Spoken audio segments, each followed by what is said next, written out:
Mes parents ont exigé ma voiture neuve pour ma sœur enceinte. J'ai refusé, mais elle a disparu. Retrouvée chez ma sœur qui l'a réclamée, j'ai vu sur vidéosurveillance que mon beau-frère l'avait volée de mon appartement.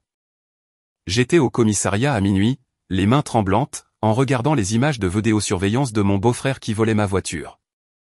À près de 5000 km de là, je célébrais le mariage d'une amie, totalement inconsciente que ma propre famille me trahissait de la manière la plus choquante imaginable.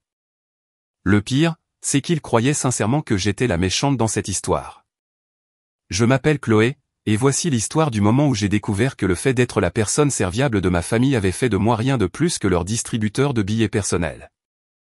Et quand j'ai finalement dit non, ils ont décidé de simplement prendre ce qu'ils voulaient quand même. Tout a commencé par quelque chose de très ordinaire. Après 8 ans à conduire une vieille Honda déglinguée que ma famille ridiculisait constamment, le moteur a finalement rendu l'âme dans un nuage de fumée spectaculaire sur mon trajet pour rentrer du travail. Je me suis garé sur le bas-côté, regardant ce pathétique nuage gris s'élever dessous le capot et j'ai senti quelque chose d'inattendu m'envahir. Pas le désespoir, mais la libération. Ce n'était pas un désastre, c'était une opportunité. Pendant des années, j'avais économisé discrètement pendant que ma famille supposait que j'étais simplement trop radine ou financièrement incompétente pour en changer. Quand est-ce que tu te débarrasses de cette épave? Riait Marc, le mari de ma sœur, chaque fois que j'arrivais pour le dîner de famille. Papa secouait la tête comme un prophète de l'automobile. Ce truc va te lâcher un jour. Ma sœur Sophie gloussait même en disant « Je n'arrive pas à croire que tu conduises encore cette honte ». Je leur donnais toujours la même réponse. Je ne changerai pas de voiture tant que celle-ci ne sera pas complètement morte. Ils pensaient que j'étais têtu ou avare. La vérité était bien plus douce qu'ils n'auraient pu l'imaginer. Laissez-moi vous parler de ma famille, car les comprendre est crucial pour comprendre comment tout a dégénéré. Mes parents vivent dans une maison exiguë qu'ils possèdent depuis toujours. Papa passe sa retraite à se plaindre de tout depuis son fauteuil usé. La télé est trop forte. Le café est trop léger. Le monde court à sa perte. Maman travaille à temps partiel à l'épicerie, soi-disant pour de l'argent supplémentaire, mais j'ai toujours soupçonné que c'était surtout pour s'échapper de la maison. Ils ne sont pas pauvres, mais ils sont perpétuellement coincés dans cet espace inconfortable entre la difficulté et la stabilité. Puis il y a ma sœur aînée, Sophie, 34 ans, mariée à Marc, un ouvrier du bâtiment qui trouve du travail quand l'envie lui prend, et mère de mes 2 neveux extraordinaires, Lucas, 8 ans, et Arthur, 6 ans. Quand cette histoire s'est produite, elle était enceinte de 5 mois de leur 3e enfant. Voici le problème avec Sophie et Marc. Ils vivent dans cette minuscule maison de location juste à côté de mes parents, et ils sont toujours en difficulté. Toujours. Il n'y a jamais assez d'argent, jamais assez d'espace, jamais assez de rien, sauf des attentes pour que je comble les manques. Et c'est là que j'interviens, ou plutôt là où mon portefeuille intervient. Je suis la banque non officielle de la famille depuis des années. Fournitures scolaires pour les garçons, frais de club de sport, factures de services publics. Quand les temps étaient durs, je couvrais tout. Je me disais que c'était ce que la famille faisait. Je me disais que j'aidais. Ce que je n'avais pas réalisé, c'est que je les entraînais à me voir comme une ressource plutôt que comme une personne. Quand ma voiture a finalement rendu l'âme de façon spectaculaire avec des bruits de grincement et de la fumée digne d'un film, j'ai su que mon moment était arrivé. Après que le mécanicien ait prononcé le verdict de mort, désolé, Chloé. Cette fois, elle est vraiment finie, j'ai passé les jours suivants à prendre le bus pour aller au travail et à chercher secrètement une voiture en ligne. Je ne cherchais rien d'excessivement cher, juste quelque chose de fiable qui me servirait bien pendant des années. Mais ensuite je l'ai trouvé, un Honda Pilot, âgé de seulement quelques années, avec d'excellentes notes de sécurité et assez d'espace pour quand j'en aurais besoin. En la regardant sur le parking du concessionnaire, je n'arrêtais pas de penser à mes neveux, à la façon dont je les récupérais parfois à l'école, les emmenais aux matchs et aux entraînements. Avec un 3e bébé en route, il y aurait peut-être des moments où je devrais transporter toute la troupe. Le vendeur a été d'une honnêteté rafraîchissante sur le prix. Ce n'était pas bon marché, mais ce n'était pas scandaleux non plus. En faisant les calculs dans ma tête, j'ai réalisé quelque chose d'incroyable. Je pouvais la payer comptant. Pas de prêt, pas de mensualité, juste faire un chèque et repartir au volant de quelque chose qui était complètement, entièrement à moi. La paperasse a semblé durer une éternité, mais finalement, j'étais là, assise dans ma magnifique nouvelle voiture. Tout fonctionnait parfaitement. Cette odeur de voiture neuve remplissant mes poumons. Je ne pouvais pas m'arrêter de sourire. C'était à moi. Tout à moi. J'avais travaillé pour ça, économisé pour ça, je l'avais mérité. J'ai décidé de surprendre ma famille lors de notre dîner habituel du samedi. Chaque week-end, nous nous réunissions chez mes parents, une tradition qui semblait sacrée, un moment où nous nous donnions des nouvelles et partagions notre semaine. J'avais hâte de voir leur visage quand ils réaliseraient ce que j'avais accompli. Le samedi est arrivé et j'ai conduit jusque chez eux avec une excitation bouillonnante dans la poitrine. Le monospace déglingué de Sophie et Marc était déjà garé sur la pelouse, comme toujours. J'ai garé mon Pilot flambant neuf à quelques mètres et je suis resté assise là un instant, savourant l'anticipation. À l'intérieur, le chaos habituel se déroulait. Maman avait préparé son repas traditionnel du samedi. La cuisine sentait le paradis et tout le monde se rassemblait autour de la table à manger. Nous nous sommes installés et la conversation a coulé comme d'habitude. Alors, Chloé, dit Sophie avec ce sourire narquois familier, comment va ton cercueil roulant? C'était mon moment. En fait, dis-je, luttant pour ne pas sourire, ma voiture est complètement morte. Le moteur a lâché en début de semaine. Oh, ma chérie, je suis tellement désolé, dit maman, avec une inquiétude sincère dans la voix. Comment vas-tu au travail? Eh bien, dis-je, incapable de contenir mon excitation plus longtemps, je me suis acheté une nouvelle voiture. Elle est garée dehors.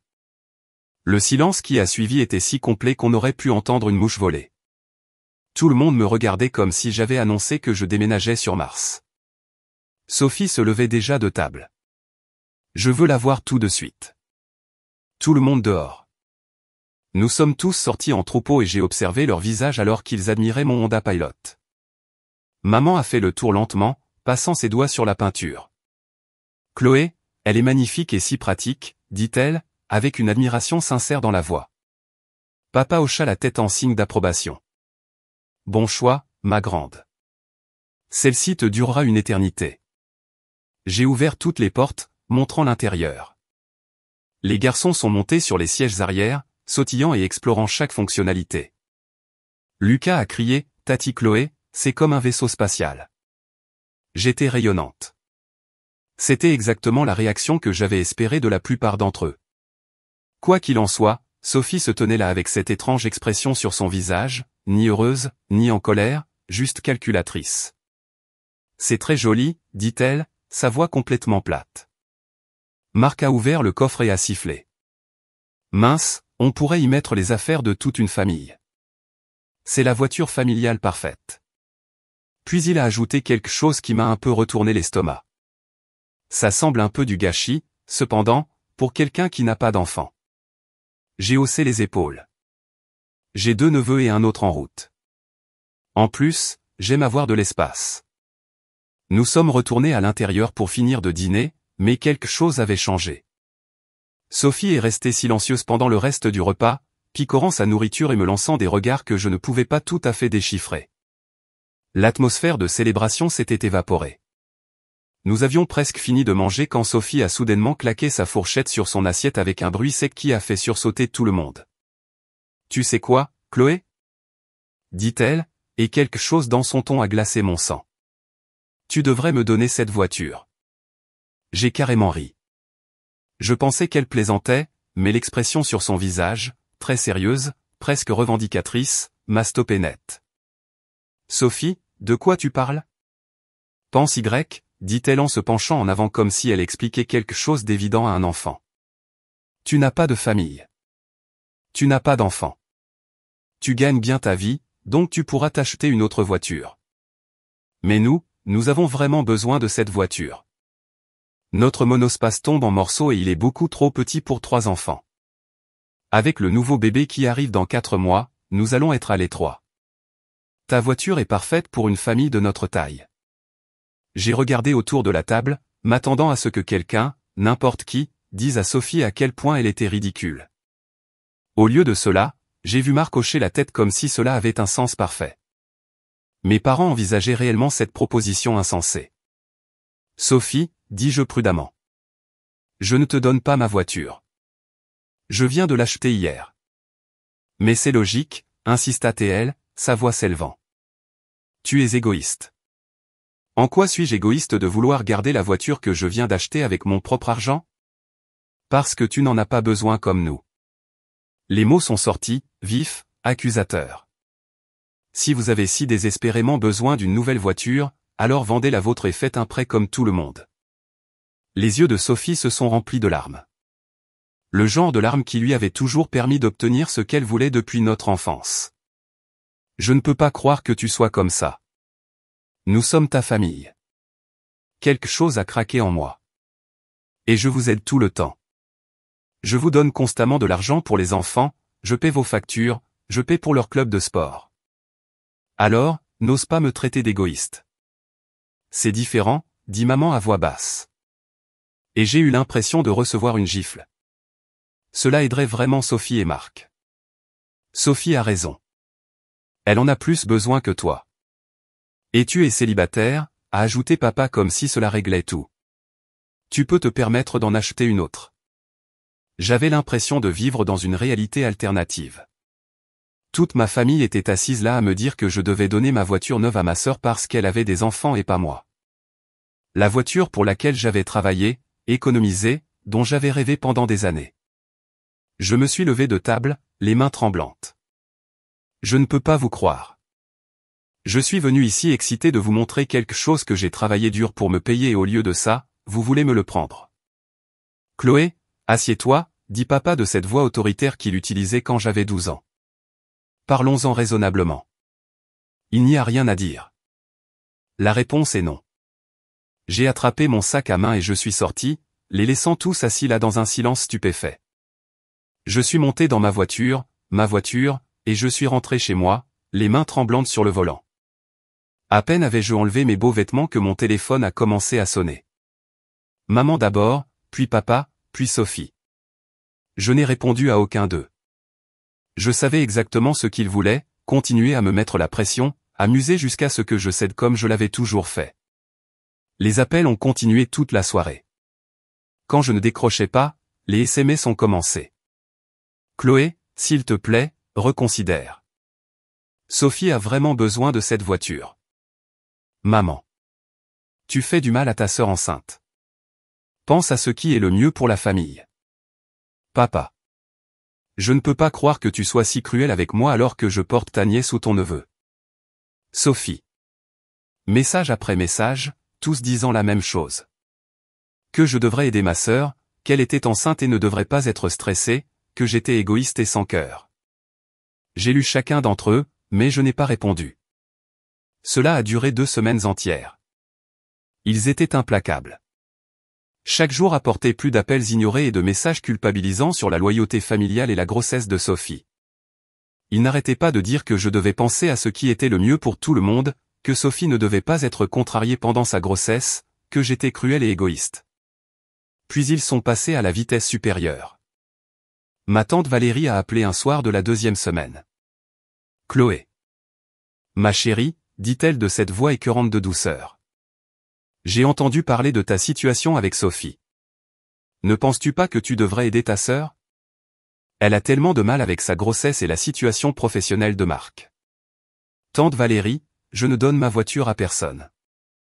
Je l'ai achetée avec mon propre argent et je la garde. Mais ma chérie, c'est ta famille et elle est enceinte. Tu sais à quel point la famille est importante. La réponse est non.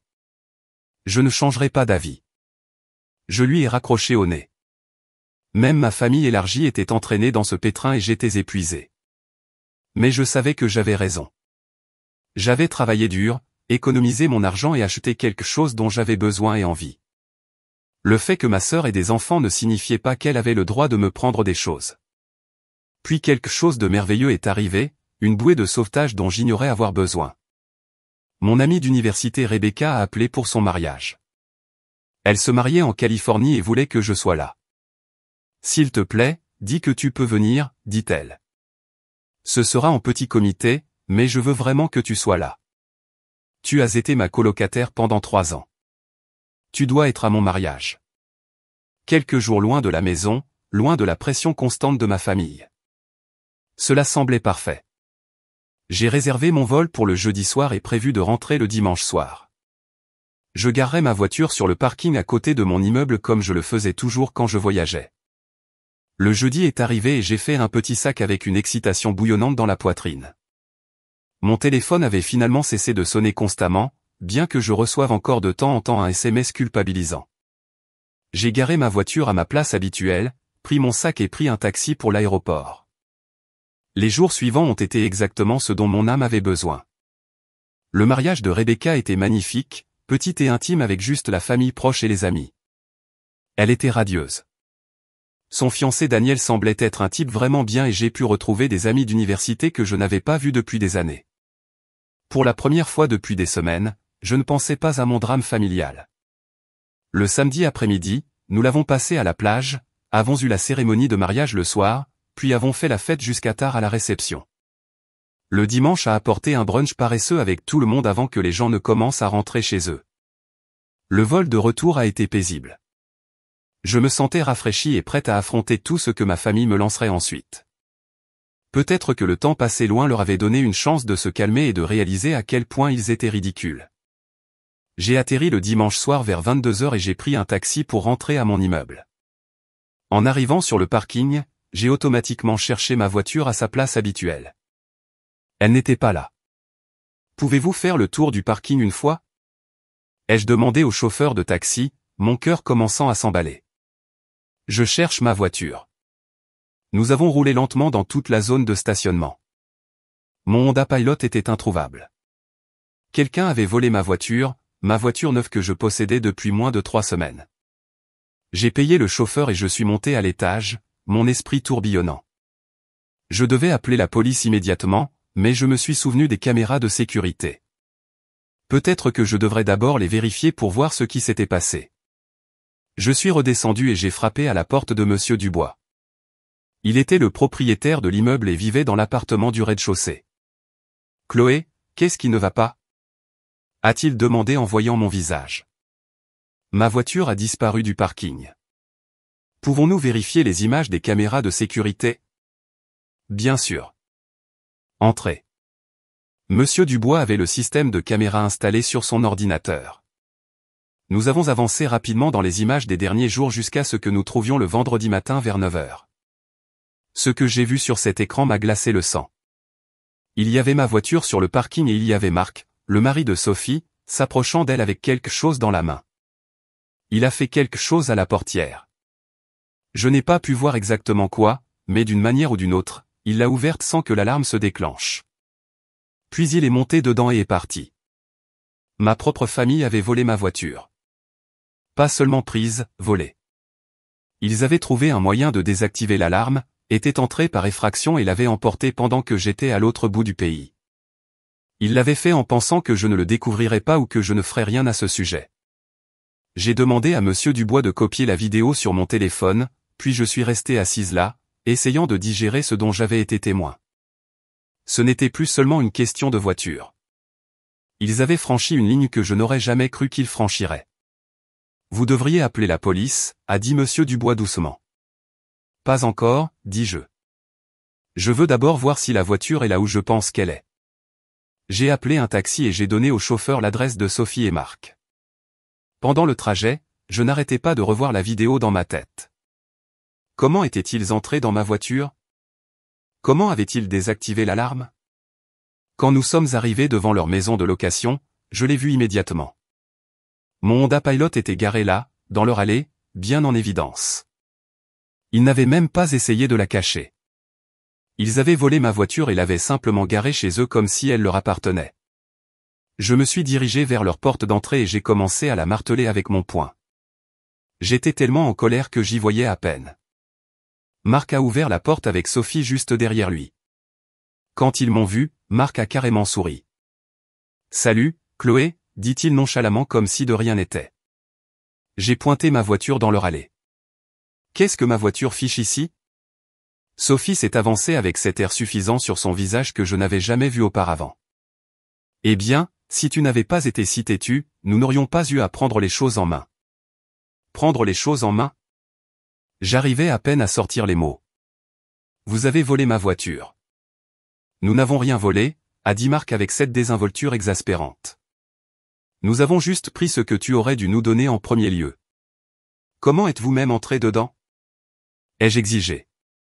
Sophie a souri. A carrément souri. Tu te souviens du double des clés de ton appartement que tu as donné à maman et papa il y a quelques années?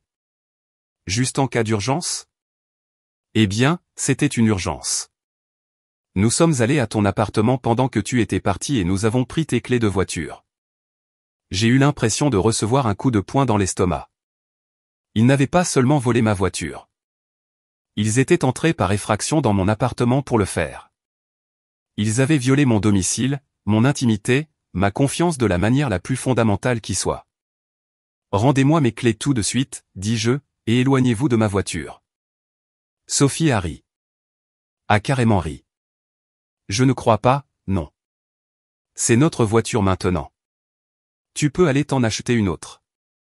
C'est du vol, dis-je, ma voix tremblant de rage. J'appelle la police. Vas-y, a dit Sophie avec cette horrible assurance. Nous leur dirons que tu nous avais promis la voiture et que tu as ensuite changé d'avis. Qui penses-tu qu'ils croiront? Une femme célibataire ou une mère enceinte avec 2 enfants? Elle m'a claqué la porte au nez. Je suis resté là, à fixer cette porte fermée, tremblant d'une rage si pure qu'elle semblait pouvoir me consumer. Ils pensaient qu'ils pouvaient simplement me voler et s'en tirer. Ils pensaient que j'aurais trop peur de causer un drame familial pour faire quoi que ce soit. Ils avaient tort. J'ai appelé un autre taxi et je suis allé directement au commissariat. J'en avais fini de jouer avec ma famille. Au commissariat, j'ai expliqué la situation à l'agent à l'accueil. Il m'a emmené voir l'inspecteur Leclerc, qui a écouté toute mon histoire avec une attention professionnelle. Donc, votre beau-frère a pris votre voiture sans permission? A-t-il demandé. Oui, et j'ai la preuve vidéo de lui en train de la voler sur mon parking. Je lui ai montré les images de sécurité sur mon téléphone. Et où se trouve le véhicule maintenant? Garé chez eux. Je viens de là. Ils ont refusé de me la rendre. L'inspecteur Leclerc a hoché la tête. Nous aurons besoin que vous remplissiez un rapport de vol. Avez-vous une preuve de propriété? J'ai sorti ma carte grise et mes papiers d'assurance. Je l'ai achetée il y a 3 semaines. Elle est immatriculée à mon nom. Très bien. Nous enverrons des agents pour récupérer le véhicule et amener votre beau-frère pour interrogatoire. J'ai rempli toute la paperasse et je leur ai donné l'adresse de Sophie et Marc. L'inspecteur a dit qu'ils m'appelleraient une fois qu'ils auraient ma voiture et qu'ils auraient parlé à Marc. Le lendemain, l'inspecteur Leclerc a appelé. Nous avons votre véhicule au poste. Votre beau-frère a été arrêté pour vol de voiture. Nous avons également interrogé votre sœur car elle a admis être impliquée. Puis-je venir chercher ma voiture? Oui, mais il y a une situation ici dont vous devriez être au courant. Votre famille est ici et ils veulent vous parler. Quand je suis entré dans le commissariat, c'était le chaos absolu. Sophie était assise sur une chaise, pleurant bruyamment. Ses sanglots dramatiques et en quête d'attention dont je me souvenais de mon enfance. Mes parents faisaient les 100 pas, tous les deux le visage rouge et furieux. Quand ils m'ont vu, ils se sont précipités vers moi comme si j'étais la criminelle. Chloé. Maman m'a attrapé les bras si fort que ça m'a fait mal. Tu dois abandonner ces poursuites tout de suite. Comment as-tu pu faire ça à ta propre famille? Comment as-tu pu? A exigé papa, sa voix résonnant sur les murs du poste. Sophie m'a regardé avec le mascara coulant sur son visage comme une héroïne de film tragique. Tu es un monstre, a-t-elle craché. Tu essaies de détruire ma famille. Je récupère ma voiture volée, ai-je dit aussi calmement que possible. Il va aller en prison à cause de toi, a hurlé Sophie si fort que d'autres personnes dans le poste se sont retournées pour regarder. Il est allé en prison parce qu'il a volé ma voiture, ai-je répondu. Maman s'est mise à pleurer aussi. S'il te plaît, Chloé, pense aux enfants. Pense à la grossesse de Sophie. Tu ne peux pas laisser Marc aller en prison pour une voiture. Ce n'est pas juste une voiture, maman. C'est ma propriété qu'il a volée. Mais nous sommes une famille, a crié papa. La famille n'envoie pas la famille en prison. La famille ne vole pas la famille non plus, ai-je rétorqué. L'inspecteur Leclerc s'est approché. Mademoiselle Chloé, nous devons savoir si vous souhaitez poursuivre les accusations. J'ai regardé ma famille. Sophie sanglotant toujours. Mes parents me regardant comme si j'étais une sorte de monstre. Aucun d'eux ne semblant comprendre que ce que Marc avait fait était réellement illégal. À ce moment-là, j'ai réalisé quelque chose de profond. J'en avais fini d'être leur victime. Vous savez quoi? Ai-je dit. J'abandonnerai les poursuites, mais à une seule condition. Vous me laissez tous complètement tranquilles. Je ne veux plus rien avoir à faire avec aucun d'entre vous. Jamais. Chloé, ne sois pas dramatique, a dit maman. Je ne suis pas dramatique. J'en ai fini. Vous m'avez volé, vous êtes entré par effraction dans mon appartement, et ensuite vous avez agi comme si j'étais la méchante pour être en colère à ce sujet. Je coupe tous les ponts avec vous. Tu ne peux pas être sérieuse, a dit papa. Je suis absolument sérieuse. J'abandonnerai les poursuites contre Marc, mais en retour, vous ne me contacterez plus jamais. Pas d'appel, pas de SMS, pas de visite à mon appartement. C'est fini. Je me suis tourné vers l'inspecteur Leclerc. J'abandonne les poursuites. Il a hoché la tête et est allé s'occuper de la paperasse.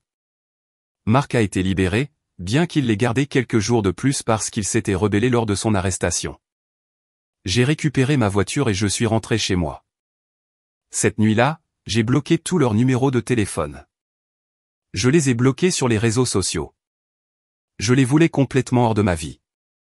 Les mois suivants ont été en fait paisibles. Pas d'appel téléphonique constant pour demander de l'argent. Pas de culpabilisation sur le fait de ne pas aider assez. Pas de drame.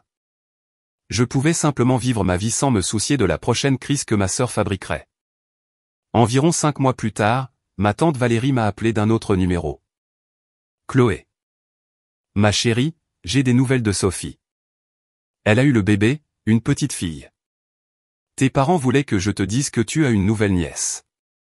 D'accord, dis-je platement. Tu ne veux pas connaître son nom ou voir des photos? Non, Valérie. Chloé, ne penses-tu pas que ça a assez duré? Ça fait 5 mois. Il est peut-être temps de pardonner et d'oublier. Pardonner et oublier. Je n'arrivais pas à croire ce que j'entendais. Ils ont volé ma voiture, Valérie. Ils sont entrés par effraction dans mon appartement. Ils m'ont traité comme une ordure et s'attendaient ensuite à ce que j'encaisse. Mais c'est ta famille. Non, ce ne sont pas ma famille. Ils ont cessé d'être ma famille le jour où ils ont décidé que les désirs de ma sœur étaient plus importants que mes droits. Après avoir raccroché, je me suis assise dans mon appartement en pensant à tout ce qui s'était passé. Est-ce que je me sentais mal de ne pas avoir de relation avec ma famille parfois? Oui. Est-ce que mes neveux me manquaient? Absolument. Mais je ne regrettais pas de m'être défendu. Pour la première fois de ma vie d'adulte, je ne m'inquiétais pas constamment pour l'argent parce que je ne le donnais pas toujours. Je n'étais pas stressé par les drames familiaux parce qu'il n'y avait pas de famille avec qui avoir des drames. J'avais appris quelque chose de crucial sur moi-même pendant tout ce désordre. J'avais appris que j'étais plus forte que je ne le pensais. J'avais appris que je n'avais pas à accepter d'être maltraité simplement parce que nous partagions de l'ADN. Ma famille pensait qu'elle pouvait m'écraser parce que j'avais toujours été la personne serviable. Celle qui leur donnait de l'argent et les sortait de leurs problèmes. Ils pensaient que je préférerais abandonner ma voiture plutôt que de causer des ennuis. Ils se sont trompés sur moi et maintenant ils devaient vivre avec les conséquences de leur choix, tout comme je devais vivre avec les miens. Parfois, les gens me demandent si je regrette d'avoir coupé les ponts avec ma famille. La réponse est compliquée. Est-ce que les bons moments me manquent? Bien sûr. Est-ce que j'aimerais que les choses aient pu être différentes? Absolument. Mais est-ce que je regrette de m'être défendu et d'avoir refusé d'être leur victime plus longtemps? Jamais. Parce que voici ce que j'ai appris. La vraie famille ne vous vole pas. La vraie famille n'entre pas par effraction chez vous. La vraie famille ne pense pas que ses besoins l'emportent automatiquement sur vos droits. Et la vraie famille ne vous punit pas pour avoir des limites. Je conduis ce Honda Pilot tous les jours. Et chaque fois que je prends le volant, je me souviens que je vaux plus que d'être le distributeur de billets de quelqu'un. Je vaux plus que d'être manipulé et culpabilisé pour donner des morceaux de moi-même jusqu'à ce qu'il ne reste plus rien.